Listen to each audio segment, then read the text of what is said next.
my name is Aoife Deane and this is the Happy Weight Podcast. Today we're going to talk about never going back to a weight problem. I heard a really cool quote the other day. Your destiny is what you decide it to be. And I think that is so important, right?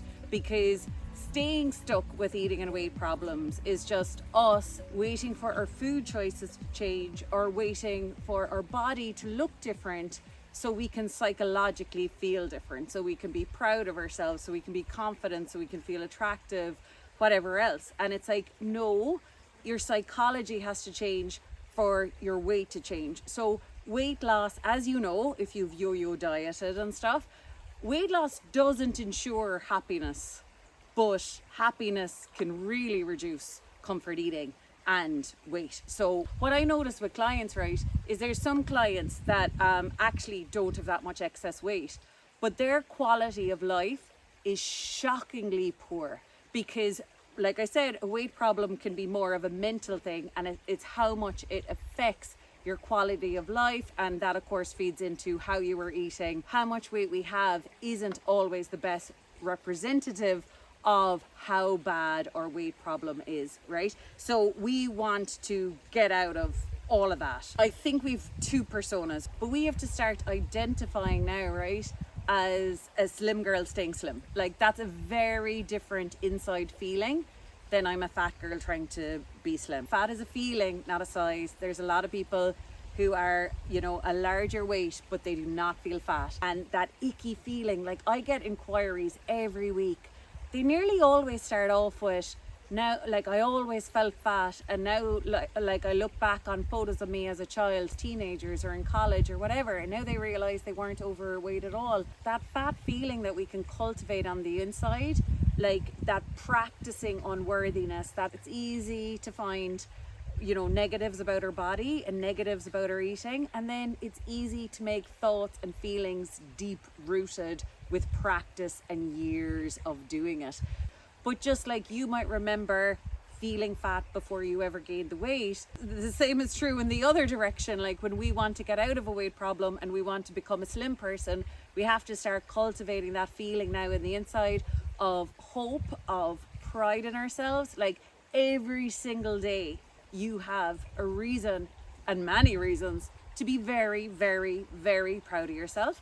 And how much you ate yesterday, what you ate yesterday, or what you currently weigh, what clothes size you are, has nothing to do with how proud of yourself you get to be. And we have to really make that distinction, because I think that's the difference between a weight problem. Like I said, our self-love is based on a calorie intake or something. And it's like, imagine any relationship being like that. Like, imagine being to your best friend, oh, how much did you eat yesterday? All right, I don't like you so. Or, you know, anyone you hang around with and you're like, oh, our relationship is less important to me now because she put on 2 stone. It's like, that's not love. That's like, that is a bad relationship.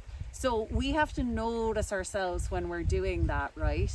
And it's really that kind of inner narrative that you don't have a right to feel attractive, you don't have a right to be proud of yourself. It's a dangerous voice to cultivate. The other one, right, is not faking it till you make it. I think it's kind of deeper than that, but we are putting our shoulders back, we are putting our chin up, and we are making decisions coming from a place of love and safety, that like we are already our ideal weight. And if I was already my ideal weight today, how would I, you know, interact with food? What choices would I make? Because there'd be no, oh, I better eat it all because I'll be good tomorrow. And there'd also be no attraction in making yourself uncomfortably full. And there'd also be no reason to eat stuff for the sake of it, or eat things that aren't really your thing, where it's not the moment to be eating them. So that's very different from making decisions day on day coming from, I'm a fat girl trying to get slim, because those decisions can be very much, you know, oh, I should eat cottage cheese, I should eat Ryvita, I should let the rest of the family get takeaway, but I won't, and I should have a snack every 3 hours even though my belly's already really full. I should have breakfast even though I binged last night and I'm not remotely hungry. You know, there's so much force feeding involved in when we're eating like a fat girl trying to be slim. It's like once you're really clear on your goal, you can tell when you're not being the ideal you, because like getting clear on your goal is imagining, okay, you're out for breakfast with friends. What does that look like if you're already your ideal weight and you have a super cool relationship with food? You are packing for a holiday. You are opening your wardrobe in the morning. So all the clothes, fit you well. You have pride in yourself. You make the best of yourself. Just literally as many scenarios, a 50th, a family reunion, a wedding. Like you have to be very clear on the persona that you're deciding is your destiny. So you are deciding that this destiny, you are becoming her, and you are becoming her every day in every way. The next one is, in that book, Rich Dad, Poor Dad, he said his rich dad, because he had a stepdad and he had a biological dad, and the biological dad was always poor.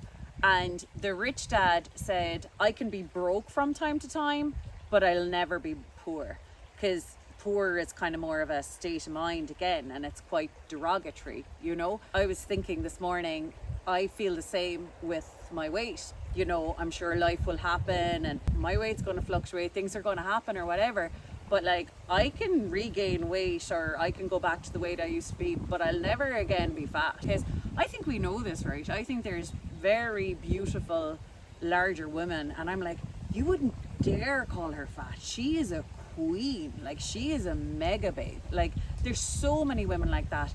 And like I say that to clients sometimes. I was like, if you were to like be confident with your body, oh my god, you'd stop traffic, because there's nothing that wow about looking like a prepubescent person. Definitely max power is if someone has like maximum female attributes like boobs, arse, thighs, and she owns it. Like, there's nothing more powerful than that. And I remember from being a pool guard in the West Lodge, I remember that all the time, that like the sexiest women, the women that like women were looking at, men were looking at, it was not about skinniness. And so I think we have to decide that today, right? That I can be carrying some extra weight. Life could have happened lately. I could have absolutely prioritized work and money over health. A lot of people nowadays are prioritizing keeping up with the Joneses than living a longer, healthier life. Now we can be kind of like, yes, I worked too hard, I gave too much to the company, and that means I didn't give much to, say, my thigh muscles. I didn't give much to, my lean body mass. I didn't take my body for a walk. I didn't give it any exercise. I didn't give it good night's sleep. I didn't give my body much at all. I didn't give it a break from eating, whatever it is, that we can be like, yeah, that happened.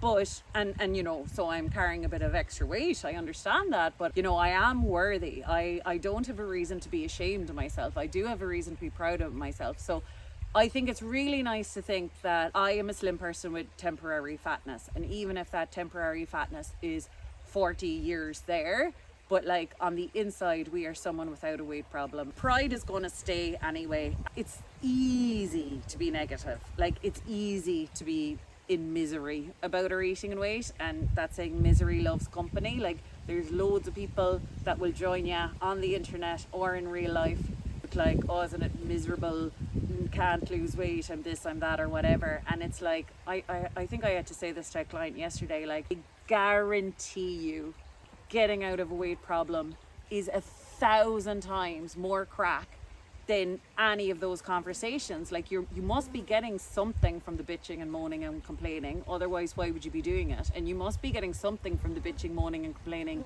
in your head about your eating or your body, otherwise you wouldn't be doing it.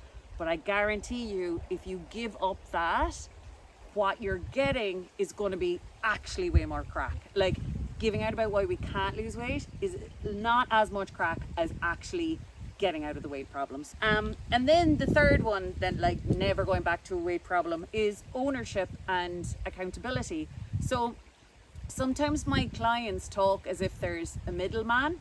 It's like, it's really hard for me now to kind of understand, but they'll have spoken about their week, or they might have had struggles with eating over the weekend, and they might have eaten more and they didn't do that much exercise.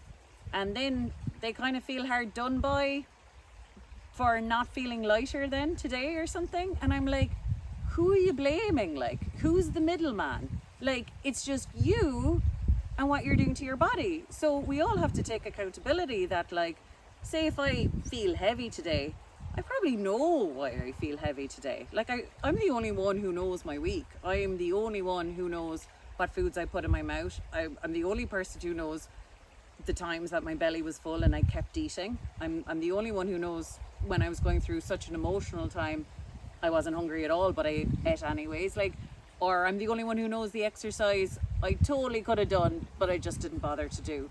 So accountability is number 3, right? Accountability without blame. Because what I notice when people are in a weight problem, they go from taking absolutely no accountability, like, it's so unfair I haven't lost more weight, to absolute self-loathing. It seems to just, go from the 2 extremes.